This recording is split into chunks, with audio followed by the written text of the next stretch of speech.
நீங்கள் பார்த்துக் கொண்டிருப்பது நியூஸ் 21 செய்திகள். தமிழ்நாடு செய்திகளை உடனுக்குடன் தெரிந்து கொள்ள நியூஸ் 21 செய்திகளை பாருங்கள். உண்மை, உழைப்பு, உயர்வு. திண்டுக்கல் மாவட்டம் ஆத்தூரில் விடுதலை சிறுத்தைகள் கட்சியின் புதிய நிர்வாகிகள் மறுசீரமைப்பு ஆலோசனைக் கூட்டம் நடைபெற்றது. கூட்டத்திற்கு ஆத்தூர் ஒன்றிய விசிக செயலாளர் அரசு தலைமை வகித்தார். விசிக இளம் சிறுத்தைகள் மாவட்ட அமைப்பாளர் தமிழ்ச்செல்வன் முன்னிலை வகித்தார். சிறப்பு அழைப்பாளராக திண்டுக்கல் மத்திய மாவட்ட செயலாளர் தமிழரசன் கலந்து கொண்டு சிறப்புரையாற்றினார்.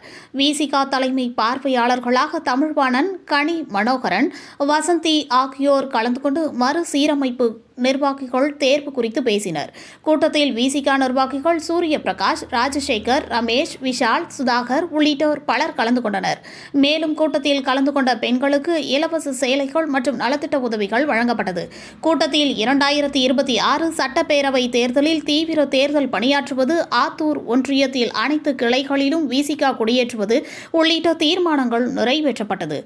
திண்டுக்கல் ஆத்தூர் செய்தியாளர் BS பக்ருதீன்.